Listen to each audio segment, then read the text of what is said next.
from the heart.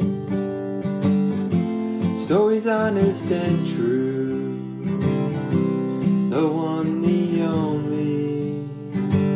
The human canvas, you.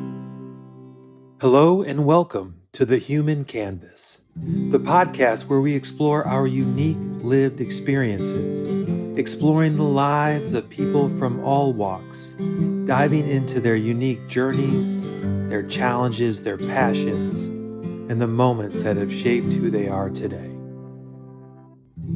I'm your host, Nicholas Graham Hall, and today I'm honored to welcome to the podcast writer, historian, and artist, Tristra Newyear Yeager. Tristia, how did I do on that, Tristia? Well, you got the first half perfect. Oh, man. It's Tristra, but it's close. How pronounce it again for us? Tristra. Tristra. Yeah. But it's spelled like Tristia. It's like it's Tristra, and that last it's R-A. I thought it was a bear. Well, why did I think it was a Y? Oh my gosh, I don't know. Because you're trying to make me way more exotic than I am. And how did you get that name? Well, that's a good story. Yes, that's a good place to start. Yeah, and exactly. We are here to talk to Tristra about storytelling. Exactly. So let's start with the story of your name. Yes. And my name comes from another story from the Lawrence Stern novel Tristram Shandy, which was my mom's favorite novel. My mom was a high school English teacher for my entire sort of youth. And so books and language were always a big part of just my father was an Episcopal minister. So books, language, spirituality, big ideas, big cultural ideas were definitely just something that was floating around. But my mom was a very straight shooting, like rule abiding kind of person, like the kind of person you'd want in your high school English teacher, right? But she had one weird moment where she decided she would name me after the main character of her favorite novel, which is a novel based on the story of someone whose life is ruined by getting the wrong name. So when I finally got through the book, I think it was in my 20s, like it took me a while because sometimes it's considered the first postmodern novel, even though it was written in the 18th century, because it's like a very strange book. Non-linear to put it lightly. And when I finally got through it, I was like, Mom, can I swear on the podcast? No? Yeah, fuck yeah. Okay, cool. All right. So I was like, Mom, what the fuck, Mom? What did you do? Like, and she's just like, oh yeah. Yeah. And she kind of blew me off. I was like, this is the one truly like wild, eccentric thing she's done. I mean, she's a very creative that you know of. That I know of. That's true. There you go. It was the late 60s. It was right. But she I mean, she's always very creative and loves, like, she instilled in me a real love of the past, especially of like the objects of the past, sort of the everyday life of the past and what objects could tell us about that. She and I spent a lot of time like going to antique and thrift stores. She ran an antique store for a while out at the family farm. And so I got to know the stories that objects can suggest as well. And so that's sort of one of my touch points too. But so I owe a couple things to my mom. So did she ever? She just was like, it was just a wild.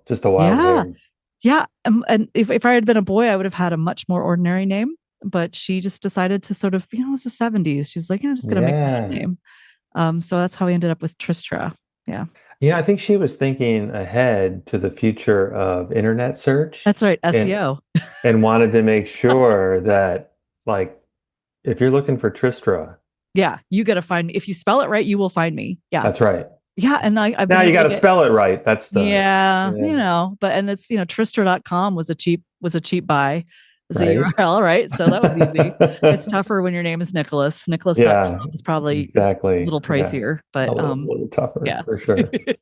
That's awesome. So, is it fair to say, like, and I know you in different worlds, but but the to me the consistent thread is that storytelling is a consistent component, whether books you're writing or events you're hosting. I mean, and so did that feel, it seems like, I mean, storytelling was just, I mean, that's what was in the water growing up. It sounds Yeah. like. Yeah. I was surrounded by people who were sort of applied storytellers or were looking at the art or craft of storytelling pretty carefully. Mm, Um, and, there's, and I grew up with books. I loved books, especially fantasy. That was a big, Ursula Le Guin, Tolkien, C.S. Lewis, what is it? Susan Rice, like the Silver on the Tree, the Dark is Rising series. There weren't as many young adult fantasy novels as there are now, like mm, by a long shot. But there were some really good ones. I read a lot of George MacDonald, who was a huge influence on like all the Inklings, like Tolkien and C.S. Lewis. Um, and I just loved, and I loved fairy tales. So I was always kind of engaging in storytelling or story related play as a kid, either yeah. reading books or enacting them out, or with dolls, or building weird little structures and gardens and things like that for characters to run through. So yeah, I think that's became like a really important way that I processed the world. Mm, And as I got older, I learned that many other people had a similar penchant, and that I could learn about other people's worlds by listening to how they told stories. And because I always, as a kid, fantasized about having like 5 minutes inside someone else. Like, mm, did you ever dream like for 5 minutes, I just want to be like that fireman? Like, what would it be like to feel that body, to like think the thoughts that the fireman is having, to feel what his shoes feel like on his feet, or um, to be that woman up on stage? Like, what does it feel to be her? And the mm, cool thing is storytelling can get you like, maybe at best 70-80% of the way, maybe, if someone's a good storyteller. It could definitely get you closer. And mm, so that's why I've always loved, and it's a way of making sense of the world, of forging mm. meaning in situations that can feel chaotic or overwhelming. And so I think it's a wonderful uh, tool we can use. And how have ways, by the way, you asked the question, have I ever? Yeah. Have you ever? I haven't, but I have had the thought several times that like there are, billions of souls Mm-hmm. on the planet and they're all experiencing their experience right now. I know. And what are they Yeah. experiencing and what are they going through and just how the fact that I can't be in another person's the you in there Yeah. is for you is unique and it's exciting, it's maddening and exciting the fact that yeah, I don't know the thoughts floating through your mind or Mm-hmm. the feelings, exactly.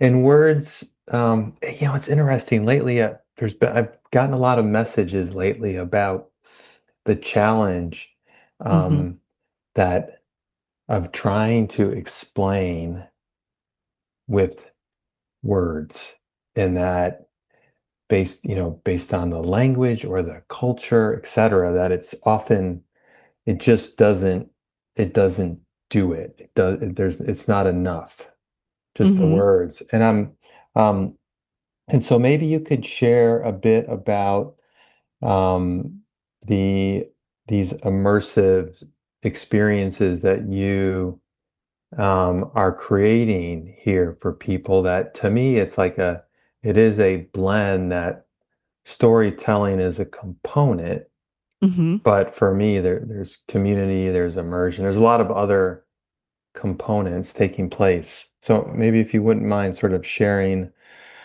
Remind me what it's called. I think it's Midwest Fable Midwest. is Yeah. our artistic project. We like to call ourselves a benevolent conspiracy.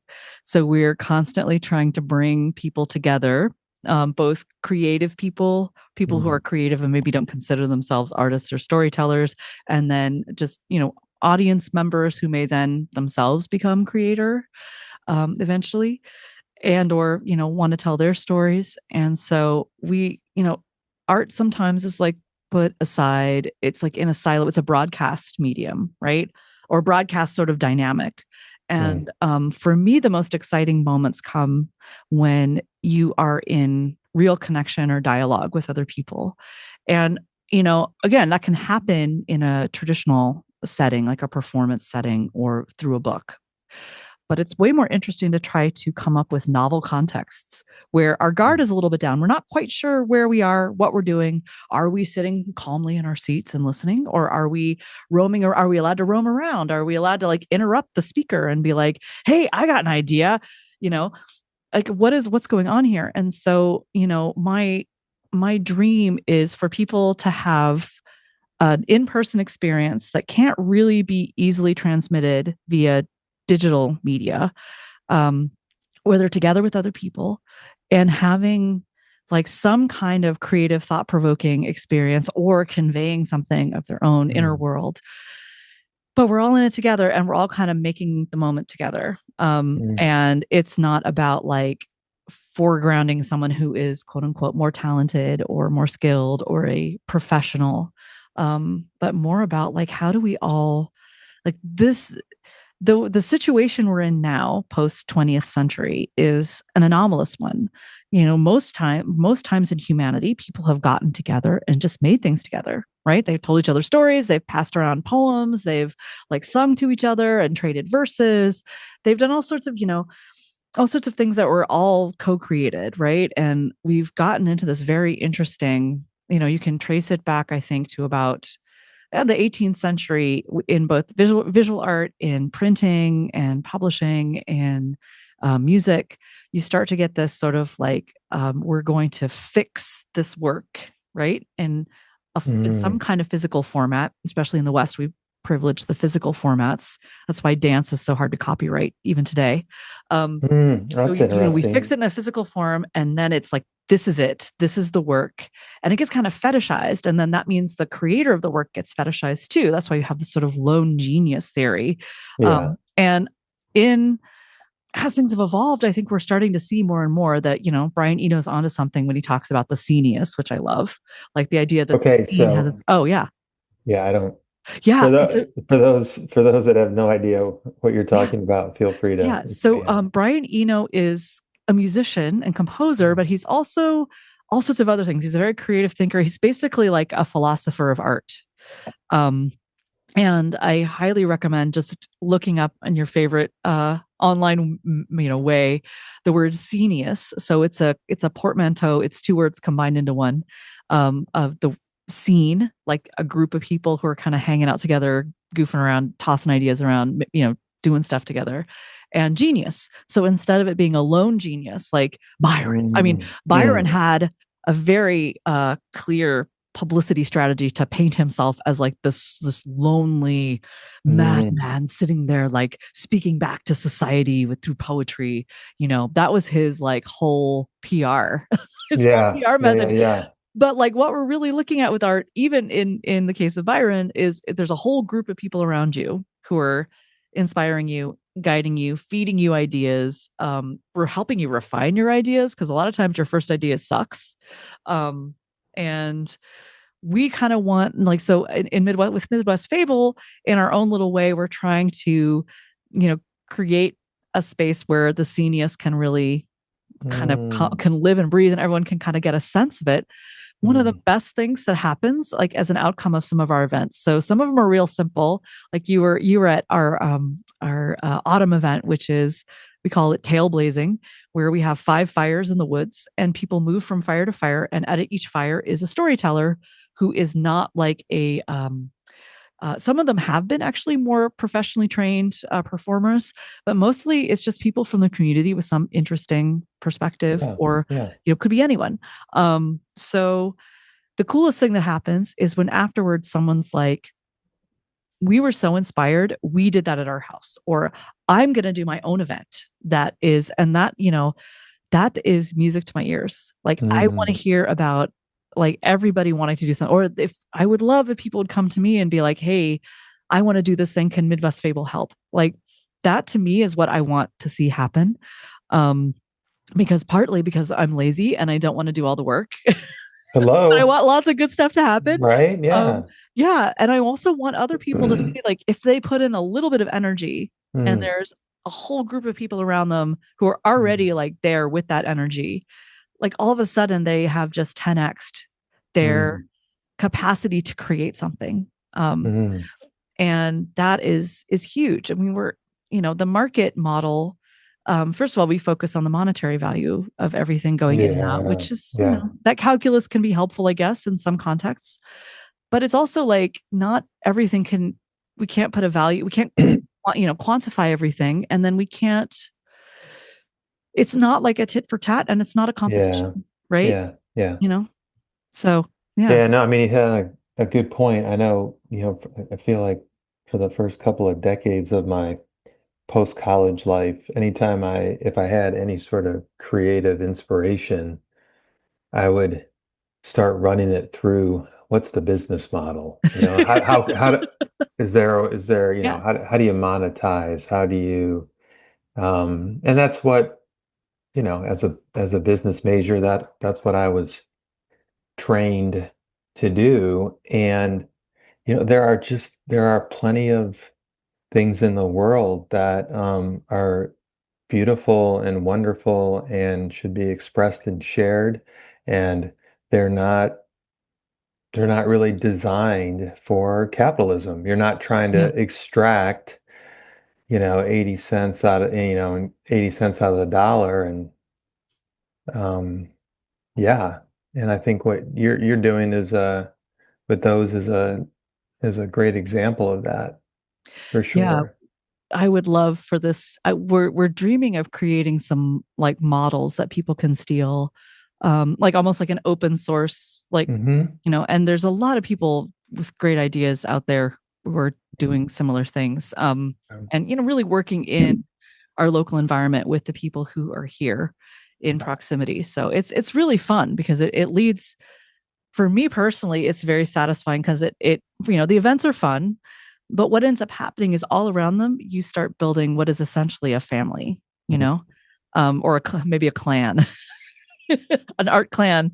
And that is, it's like all families, there are disruptions and tensions. But if you see it in that way, then it's more like, okay, we're all in this is together. How do we help each other kind of maximize, we all have agendas. We don't have to see them as in opposition or tension necessarily. Yeah.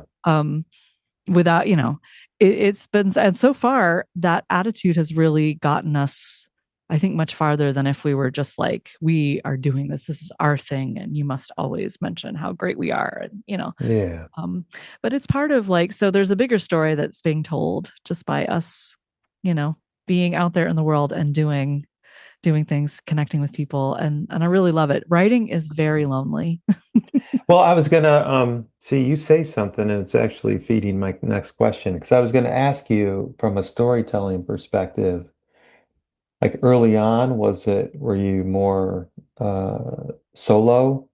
And this sort of collaborative idea, has that been something that's naturally evolved, or is it a muscle that you built and you're actually kind of expanding, you're doing it to expand yourself as well? So just kind of curious of your path from a storytelling perspective. That's a great question.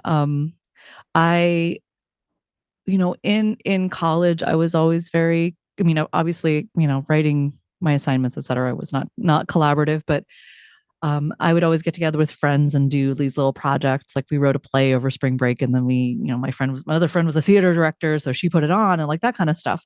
And so I kind of had the experience of making things with other people, and I really enjoyed it. But as you get older, especially, I have children. I decided I wanted a family. I had a full-time job, which was in a creative industry, but it, was not related directly to my creative practice. So it meant that I had to kind of carve out whatever creative time I could find in little chunks. And I think sometimes I read this one great study of like, it was a time study of how women experience time, like their time. And because people are always like, sociologists are always trying to study like leisure, quote unquote, right? And so women often look like they have all this leisure time, but it's like 15 minutes while you're waiting for someone to tow your car. Like that would be counted sociologically as leisure. And like, so these researchers are like, that doesn't quite make sense. But like that 15 minutes is what we call time confetti, right? So as a working mom, and I'm sure there are working parents of all different stripes that would have a similar experience, you got to fit it in when you can, right? And writing a book alone is in some ways a more efficient way to like make use of your time confetti. So I'd get up at the crack of dawn and I'd sit down on it and if I were feeling kind of like I can't take any more of this bullshit, overwhelmed or sad, I would like be like, okay, let me think about this scene that I'm trying to write. And so it would almost be like this a little bit of escapism, but mixed with a little bit of like self-care and therapy, honestly. And so then I would go and I would just sit and I would write all this stuff. And every once in a while I got to the point where I would take a weekend and go somewhere else outside of my home. So I couldn't get the constant, mom, and I would just crank for like 12 to 14 hours, which I do not recommend. That is not good for your brain. Don't do that. But it was what the option I had. And then I would come back and have sometimes like a completed manuscript that was in okay shape enough to go through and like edit little by little. So all that to say, I by default was a solo creator. And writing really lends itself to that. But it's also like I felt very isolated. I wasn't interested in like, some people get into like reading their poetry aloud or finding a community that way, which is very valid. But that just didn't, I don't know, it didn't satisfy me personally. And so I was like, I gotta make things with other people. And then one day, I mean, it was sort of just out of sheer luck. I was giving a lecture on this sort of history of utopia, as one does. And after the lecture, it was really cold. It was really snowy. There was just like a bunch of really random people there. And one of it was at the Monroe County History Center. And it was like the history is that a play? Well, utopia. So like thinking about utopian communities, intentional communities. There was an Owenite community near Bloomington that the History Center actually holds some really interesting, very weird, like oral accounts of. Like apparently the community broke up because the women didn't agree about what color blue to dye the denim. I don't know. That sounds to me like you're wife blaming right there. Like, yeah, we couldn't get along because of the ladies, but maybe it was that I wasn't there. I don't know. Right. So I know I'm giving a lecture about like Owenite communities, the sort of communal experiments in Indiana and how that's related to. It's so wild because like the same thinkers that sort of brought us utopian thinking in the 1820s and 30s also laid the groundwork for artificial intelligence, in that we're talking like the very early computational machines, which were based on the automated looms that inspired the industrialist thinkers who then were like, hey, the way rampant market capitalism works sucks. And we want to use our money that we've made to invest in these social experiments that will hopefully lead to happier lives for workers. And Robert Owen being the main proponent of this approach. And he came to Indiana and founded a town, or refounded a town. The town was already there. He kind of reestablished it with this communal model. And that's what I've written a couple novels about. But anyway, I was given a lecture about all this stuff. And afterwards, the person who became my creative partner walks up to me, Matt Rice. He walks up to me and he's like wearing this like pink beanie. And he's like looking like really like bright eyed. He's like got a lot of energy. He's a very energetic person. Yeah. And I was just kind of like, he was like, hi. I'm like, who's this freak? But it turns out we had lunch together and we were just like talk. And we just became really good friends. And one day we went for a hike together and we're like, what if we did this event where we had these fires in the woods. Like we started coming up with these like simple but really compelling ideas, or compelling from our perspective, and started doing them. So we've done one that's like this. We do this fireside. We're going to do another one this fall, another tail blazing. So it'll be number 3. We are in the middle of doing an immersive art project about healing, and we did a bunch of community research for like, what do people find healing? And then last spring we did something that was very fun that we called the alternate dimension mill, where we had basically TED Talks from other dimensions. So we had a climate scientist pretend she was from another dimension where climate was going, where things were going well with our understanding of the climate, with our relationship to the environment. And then she gave a lecture from that perspective. And then we had a guy who, for instance, Bloomington is a college town. He imagined the college without Bloomington. So what would IU be if it were in this other dimension where Bloomington never existed? And it was really, really fun to explore these things. It was a fun way to come to appreciate some of like the positive forces at work. And for people to find a new way to talk about what can be very distressing topics. So we had a military expert talking about automation and war. Those kind of really provocative, but not in a like shock, like, Charlie Kirk meme kind of, edgelord way, but in a way that actually invites us to really like ask the question that's behind our assumption, that without getting defensive about it. Like that's also storytelling, right? To go take like 2 steps back and be like, but why do I think this is a cloud? Right? Or like, why could war be okay? Like, are there instances where war is okay? I mean, that's a question that even asking it makes me feel like, no, war's not okay. But then, you know what? I like I go with like we humans, we invented these tools that create the destruction. I mean, we did it. We made it up. Yeah. And you could unmake it. There's energy that is unfolding, and I'm like, if they didn't have bombs, maybe they would just, get together and fight it out with their fists, and I mean, bare knuckle boxing is an alternative. Right. I'm all for it. We've kind of the more technology more and more sanitizes and disconnects us from like the what's really happening. That's from the school kids being murdered. There's been some interesting psychological studies of drone operators, for example, and some of what has happened to people that's really difficult is because they lack a story, like they weren't there on the ground, right? Not that is necessarily good or better, right? But because they're like in some Las Vegas command center, and then they go out and it's like Steak and Shake and strip clubs and whatever, and like a liquor store, and everyone else around them is just living their everyday American life, and yet they just like were like doing something crazy in like rural Pakistan with they were like watching like and maybe they think they realize they may have hit a civilian, right? Like there's no one to talk. Like it's just such a strange world.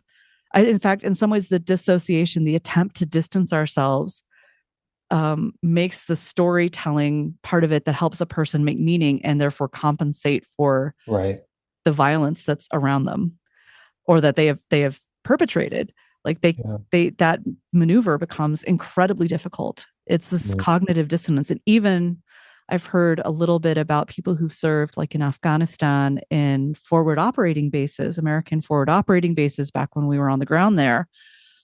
And like you'd have like surf and turf, but then you'd go outside and it was like a completely different, very unusual, like for an American, small town American, say, very unusual world. And that dissonance was so jarring for many people. It caused a lot of psychological distress that then there was no like place to put. It's a tough, I feel a lot for people who get into those situations. It's not an easy place to be. And then they need stories too, right? They need. Yeah, I mean that's kind of, yeah, getting it back to the storytelling. Ultimately, it's being able to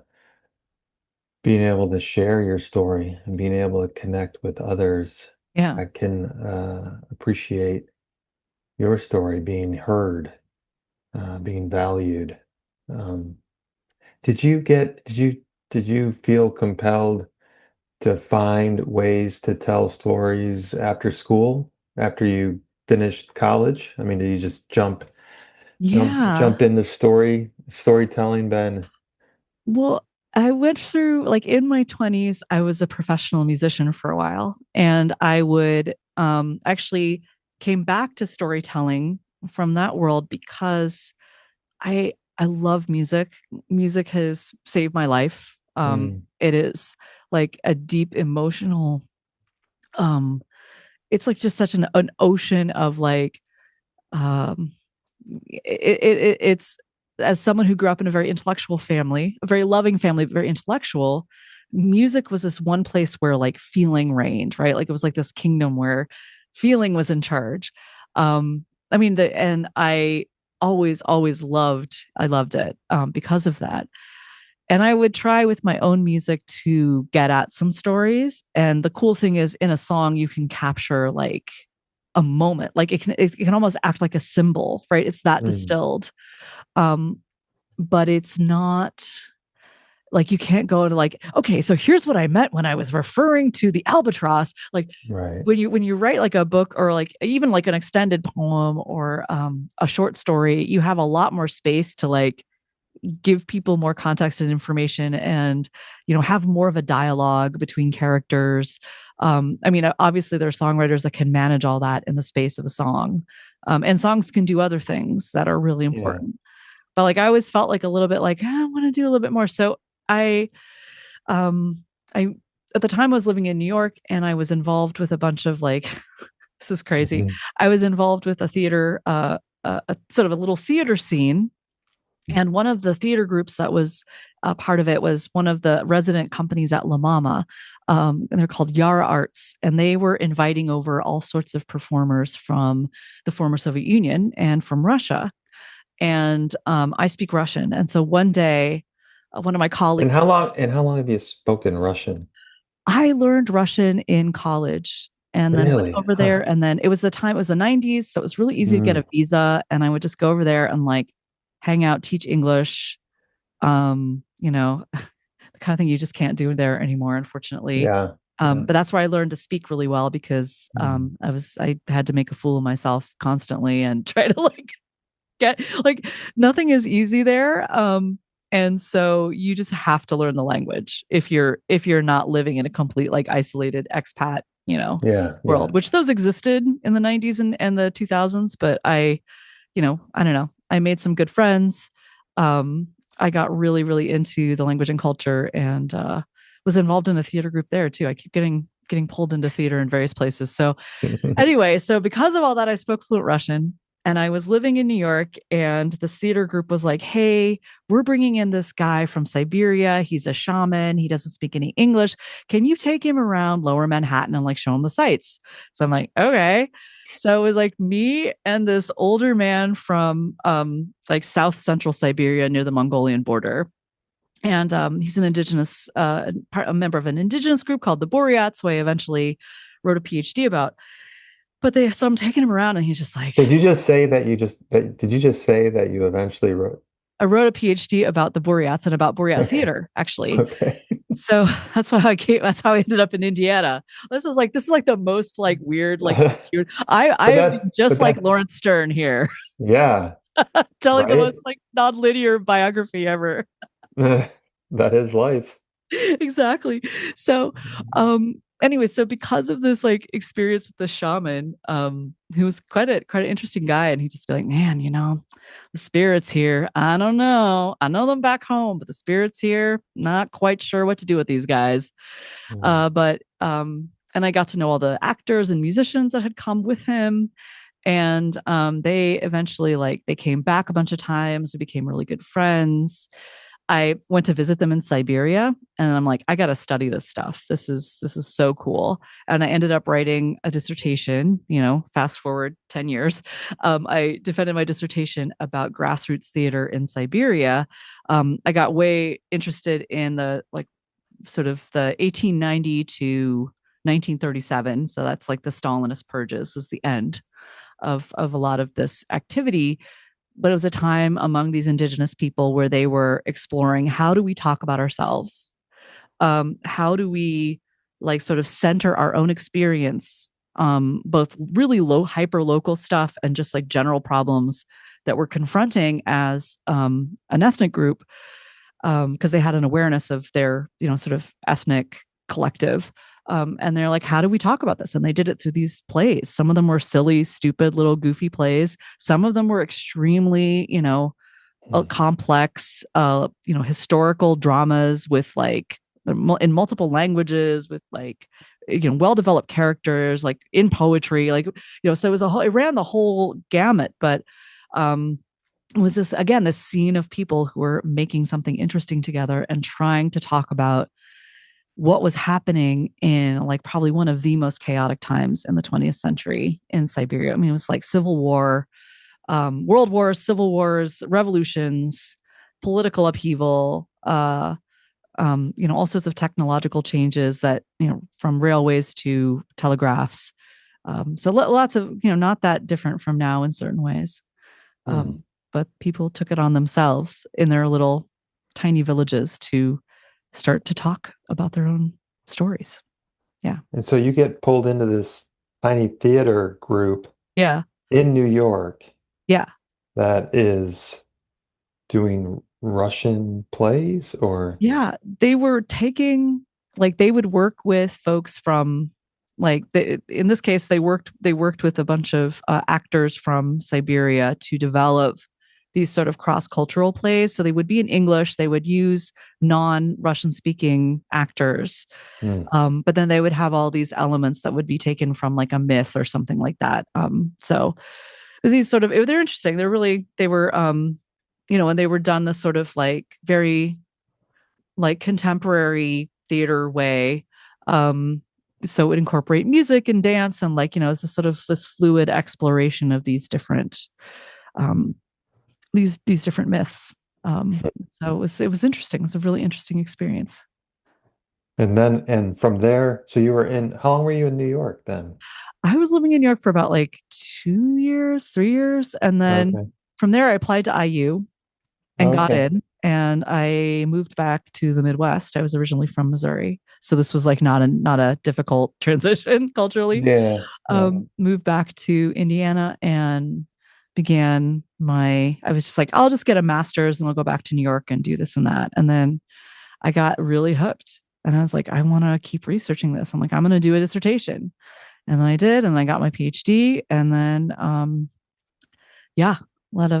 just ended up kind of sticking around Bloomington after I finished, with an interlude in Russia and some other adventures. But yeah. And what, from a storytelling perspective, so it sounds like with your background in music, that that multi-dimensional storytelling has been a component, it sounds like, for much of your storytelling journey. Are there any sort of, and maybe it's with this new project that you're working on, but is there new ground that you're looking to explore, or in your storytelling journey? I'm really interested I'm starting to get interested in in audio. Meaning, I mean, I've done a podcast, a documentary podcast. I would love to do a more fiction, a fiction podcast, based on, I've got some ideas. But what I would love to do is to make some openings for improvisation. So it's not just fully scripted, but that it feels very loose and real, like I was interviewing someone, not I was we're reading a play together. So I want to play with that. I'm really interested in I have a couple other fun, like I've longed to turn all of Bloomington into some kind of game or performance, or and to use like all these things that are around us, like billboards or um signage, telephone numbers, just to like really find really unusual ways to tell stories. But the story has to come first, right? I think there's often these very interesting conceptual experiments, or like multimedia attempts, that can be really fun. But like, like it's like if you go to something like these immersive experiences, like a Meow Wolf or something like that, they're like super fun. But like, what does it mean? Like I like or like, how do you find the meaning and the tale in, like, that has to come first, right? So whatever experiments you're doing, whatever media you're weaving together, there has to be, like, you have to be making meaning somehow, and it has to be meaning that has a collective resonance. I mean, otherwise it's kind of, a little bit navel gazing. Well, help me out with that. I mean, we make meaning no matter Yeah. what, yeah? I don't think so. Like, No? I think I guess by meaning, I mean something that goes beyond just like, oh, I like that. That was fun.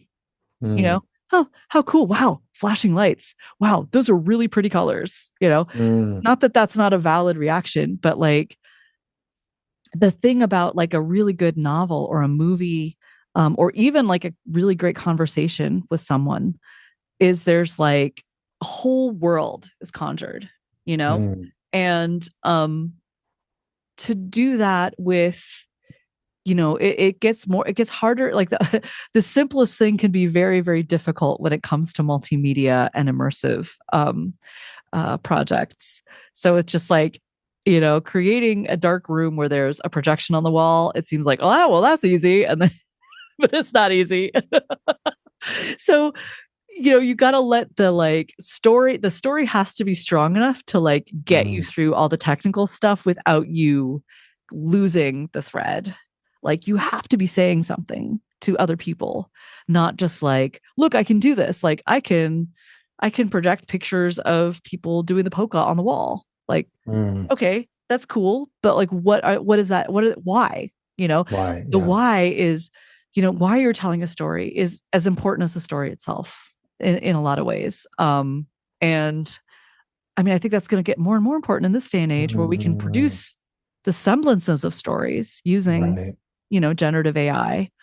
Um, but why would we, why did you, great, you can generate a novel about like mermaids who have a very successful ice cream business, like, but why?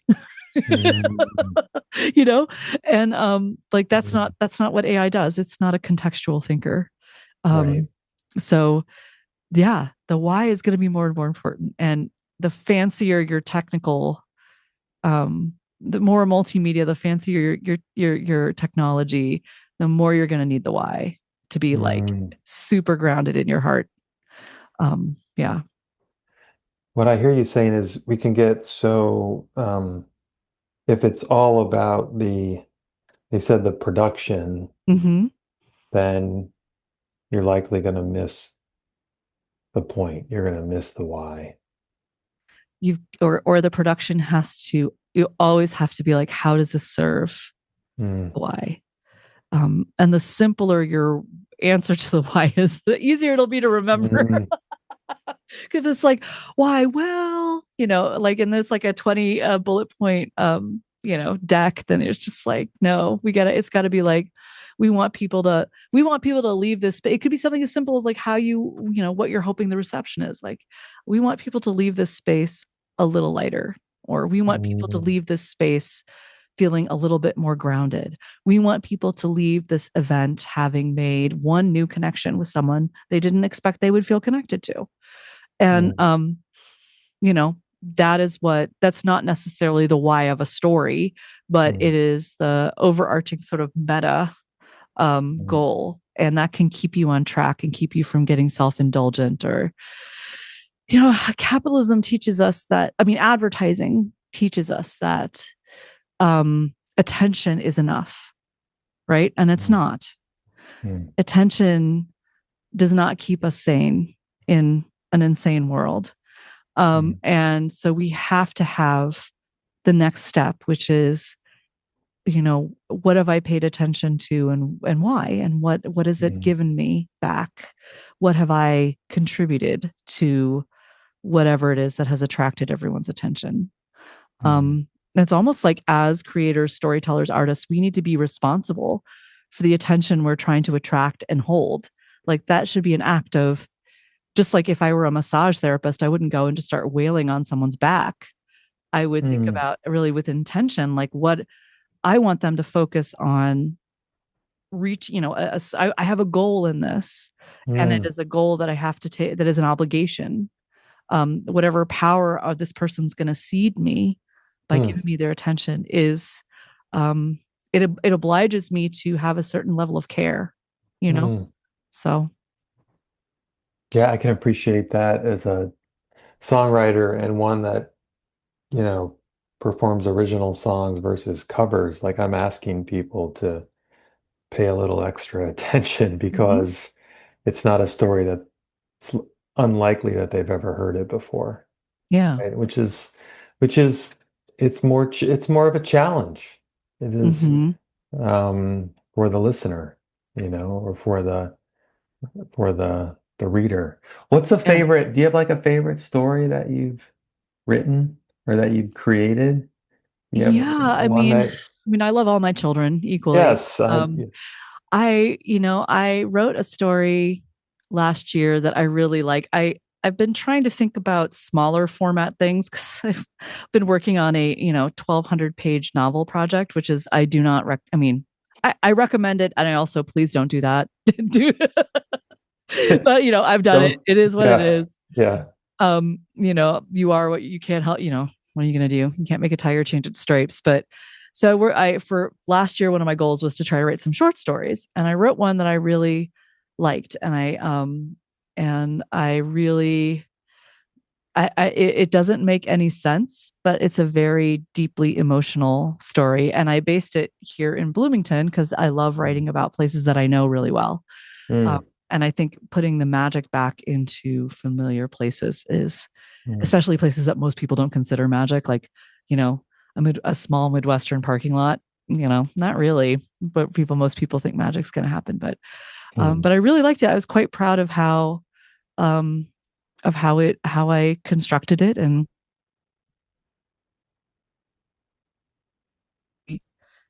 grounded in reality. But yeah, it was, I really liked it. It was called what was it called? It was called Screens.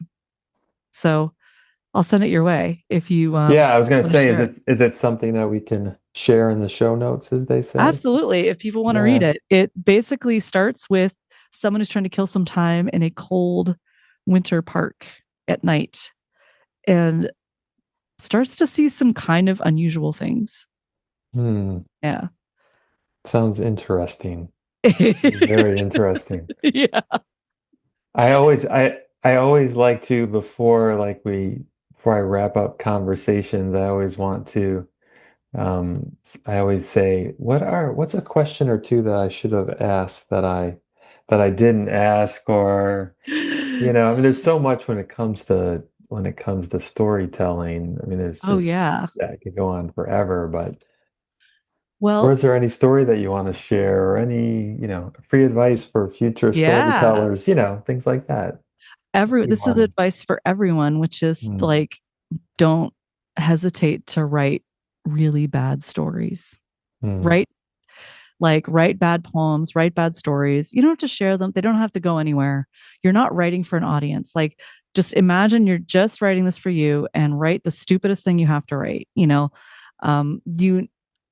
Nobody gets the good ideas.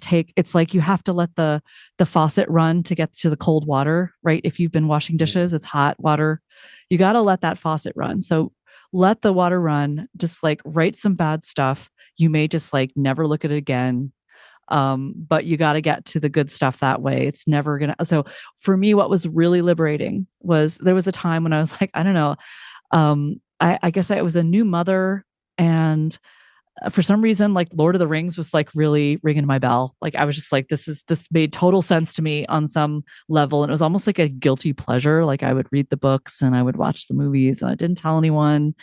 But one of the cool things I stumbled on was Christopher Tolkien, Tolkien's son, ended up publishing a lot of his like early drafts and notes and like kind of organized them all in this way that you see, like, God, Tolkien had those stupidest ideas.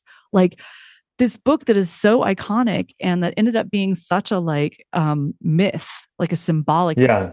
was like filled with these horrible dead ends, this like just real struggle. Like Strider was like a hobbit at some point who had been tortured by the Dark Lord, and so he wore wooden shoes instead of going barefoot like the rest. I mean, it was like so bad. And then over time, it became something magical, and you can kind of see this point in the manuscript where something flipped. Like it was like all of a sudden, he got his groove, and things started to come in. And by the time you get to like Return of the King, like the drafts are like pretty much there, right? So the same thing happens with all of us in our own little creative ways. I'm not saying we're all going to produce like an epic fantasy novel, but you can start. You've got to start with like the Hobbit that wears the wooden shoes. It's just like the stupidest idea. I'm sure Tolkien is like, I wish no one ever knew about that. But it's good that we do, because it sees, we can see everybody struggles. Everyone starts with these like terrible ideas, and everyone has to go through and be humble and go back to their babies and say, sorry, but I can't work with you, but then sometimes those babies grow up into something truly mature and beautiful. So yeah, I'm grateful that many of the songs that I write, I get to keep playing with them, because oftentimes when I'll hear some songs that sort of every kind of what a Dylan song, what everybody knows, and I wonder if they would they go back and maybe work on a few of the Oh yeah, I'm sometimes, sure. Sometimes some of the lyrics sort of seem like throwaway versus others, Oh yeah. but again, that's just I'm not the storyteller, I'm the receiver of it. But to your point, I mean, just keep sharing. I think that's what's important. That was the experience that I got at your gathering. I mean, there's the telling of the story, and then the participants being able to think about their own lives, and think about their experiences, and as it relates to the storyteller as well. It's a real opportunity for us to connect. And to your point, that doesn't happen in recorded. Anybody that's listening to this will enjoy our conversation, but we were here right now having this conversation, and there's something incredibly special in that. So absolutely. But I hope despite the fact that whoever's listening, that you're not here participating, that you feel a little bit of spark and go out and write your terrible story. And and do you have and I want to make sure we'll share upcoming events, because you never know when people listen to something, and I'm always like, I wonder if they're talking about an event that happened 6 years ago or whatever, That's right. So we'll keep this evergreen, but we will certainly share about all the upcoming opportunities that you have to participate in your immersive storytelling experiences. Yeah. So you can just go to Midwest Fable. That's MWDST Fable, FABLE.com. And you can sign up for our mailing list, and we will pester you very infrequently. Sometimes offer opportunities to participate in what we're doing. And you can also, if you're interested in my novels and want to read more about my crazy journeys, it is newyearmedia.com. Well, Tristra, you got it. Nailed it. Sweet. It was great to spend some time with you today. Thank you. It was a real pleasure. Thanks so much. Take care. Stories from the heart, stories honest and true, the one